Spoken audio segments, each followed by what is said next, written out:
Voilà team, j'espère que vous allez bien. Aujourd'hui, on va plonger dans l'univers de l'immobilier. Tu l'auras compris, c'est un sujet quand même de prédilection sur ma chaîne. Et je vais te montrer comment devenir propriétaire avec cette fin d'année 2024, début 2025. Tu verras que on rentre dans le vif du sujet à partir du mois d'octobre. Let's go, c'est parti. Gagner de l'argent et se constituer un patrimoine quand on n'a pas hérité, ça peut sembler impossible, compliqué ou inatteignable. Mais crois-moi, c'est tout à fait possible. Pour t'y aider, on va parler des timings cruciaux, des démarches essentielles et des pièges à éviter. Dans l'idée que tu puisses agir mais surtout réussir ton premier investissement immobilier. Alors reste bien avec moi et cela jusqu'à la fin car cela pourrait changer, tu t'en doutes bien, ton avenir financier. Étape numéro 1, le timing en immobilier est absolument primordial. Il faut comprendre qu'entre la signature du compromis et celle de l'acte authentique, il y a environ 3 mois d'attente. Alors on peut raccourcir un petit peu les délais, mais ici on va rester plutôt pessimiste. Si tu veux être propriétaire d'ici janvier, février 2025, tu dois trouver ton bien et cela d'ici décembre. C'est pourquoi ce mois d'octobre est décisif pour te préparer et agir. Mais attention, pour éviter les erreurs coûteuses, une préparation en amont est indispensable. Étape numéro 2, prépare-toi comme un pro. Avant de te lancer dans la recherche de ton futur chez toi, il est crucial de te former. Une bonne formation te permettra de comprendre les rouages de l'immobilier, d'éviter les erreurs des débutants et surtout de maximiser ta rentabilité. Au-delà de ça, ça te permet aussi de te faire un plan sur le court, le moyen et le long terme. Jules, qui a débuté avec une formation, aujourd'hui est presque un expert en investissement immobilier. Il génère 1 400 € de bénéfices avec l'un de ses projets, est en cours de signature sur un projet à plus de 500 000 et à plus de 10% de rentabilité. Imaginons maintenant Jules dans 10 ans. S'il continue son process, même s'il passe par l'arbitrage de son patrimoine et les gestions de budget, imaginons le pouvoir des effets cumulés. Il s'est plongé avec sérieux dans son objectif d'investir en immobilier. Il s'est formé. Tu peux faire pareil en commençant dès maintenant et en arrêtant de mettre encore et encore au lendemain ce que tu as envie de mettre en place mais dont tu n'as pas suffisamment de connaissances ou peut-être tu as trop de peur et de doutes pour te lancer. Mon conseil, c'est donc de démarrer et commencer ta formation en octobre. En 2 semaines, largement, tu apprendras l'essentiel du domaine de l'investissement immobilier. Comment choisir la ville idéale, analyser le marché, étudier la rentabilité du projet, réaliser son plan stratégique sur le court, le moyen et le long terme. Et ça passe évidemment par négocier cela comme un pro ou comme une pro. Et pour cela, je te recommande vivement Binvest. Je te partagerai en dessous de cette vidéo en description. N'hésite pas à faire pause à cette vidéo pour aller checker tout ça. Je vais te partager la page Instagram. Tu pourras voir plus d'informations.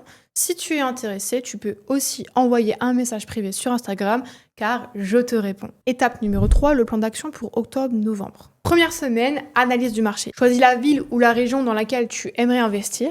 Regarde les tendances du marché, les prix, la demande locative. Prends le temps de bien analyser le marché car c'est ici que tout se joue, presque.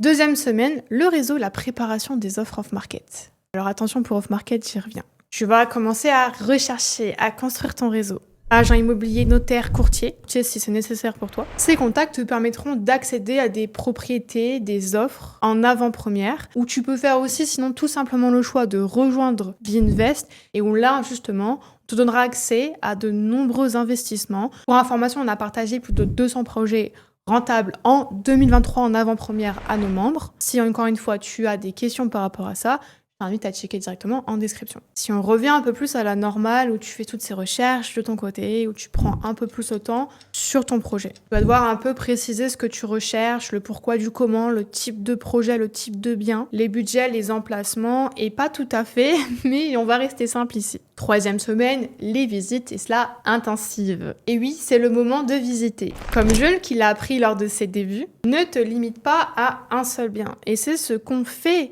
justement dans l'accompagnement. On vous fait chercher plusieurs projets pour avoir plusieurs clés, plusieurs cartes dans vos mains. Ne te limite pas, fais le tour, pose évidemment les bonnes questions, prends des notes, des photos, des vidéos et une checklist pour bien te rappeler ce que tu as pu voir ou évoquer lors de la visite. Chaque détail compte et si jamais tu oublies quelque chose, tu pourras aussi t'en rendre compte et cela rapidement. Quatrième semaine, la sélection et la négociation. Choisis le bien que tu préfères en termes de marché et de rentabilité. Ne choisis surtout pas juste le coup de cœur. Fais un choix ici raisonné. L'idée, c'est d'essayer de ne rien signer sans négocier, car si on ne demande pas, on n'a pas. Évidemment, cela en te basant sur les visites que tu auras réalisées, les devis que tu auras reçus, tu pourras ensuite rédiger et faire une offre d'achat au prix qu'il te convient, en tout cas pour la rentabilité. Assure-toi évidemment de bien indiquer toutes les informations nécessaires pour argumenter la négociation, mais aussi les éléments importants sur ton offre d'achat, comme par exemple les conditions suspensives sur la servitude. Étape numéro 4, on arrive du coup au mois globalement de décembre, la signature, la négociation auprès des banques. Décembre sera donc le mois où tout se joue. Une fois ton bien sélectionné et négocié, il est temps maintenant de signer le compromis de vente. Cela peut prendre un peu plus de temps, selon les parties et selon l'agent immobilier, s'il est potentiellement un peu plus long à mettre le rendez-vous. Pendant les quelques semaines qui vont suivre cela, tu vas devoir peaufiner ton dossier bancaire, peaufiner ton projet, peut-être aller chercher des devis un peu plus précis en négociant certains éléments. Rappelons aujourd'hui que c'est la période un petit peu idéale ces quelques dernières années pour justement aller négocier son crédit et réussir à faire passer notamment potentiellement sans apport ou avec des différés bancaires assez longs. Par stratégie, il est important de comprendre qu'il est aussi possible de récupérer, si l'on met de l'apport, son argent en trésorerie. Et quand bien même on ne met pas, on va récupérer des bénéfices de différentes manières. Ne te compare pas d'une seule offre de prêt, l'idée c'est d'aller chercher les meilleures conditions possibles. N'hésite pas à en faire un maximum ou alors déléguer simplement cette tâche à une personne de confiance. C'est ce que Binvest fait par exemple pour une partie de ses membres lorsque cela est demandé. Fais attention avec qui tu vas travailler sur ce point-là, car des courtiers pourraient t'indiquer tout simplement que ton projet est infaisable. Pourquoi ? Parce que ça demande un petit peu plus de travail de faire passer un investissement immobilier qu'une résidence principale qui est assez simple sur le dossier. Et donc, pour beaucoup, ils vont forcément privilégier le travail efficient, le travail qui prend moins de temps. Et donc, ils peuvent t'indiquer que ton projet n'est pas faisable. Je te rassure, c'est un élément, une chose qu'on m'a assez fréquemment dite sur mon parcours et pourtant les projets derrière ont été financés. Étape numéro 5, là on passe au vif du sujet puisque nous avons les clés, nous avons reçu les offres de prêt, nous les avons renvoyées. Nous passons maintenant aux travaux pour ainsi ensuite mettre évidemment en location, sans oublier la phase de déclaration.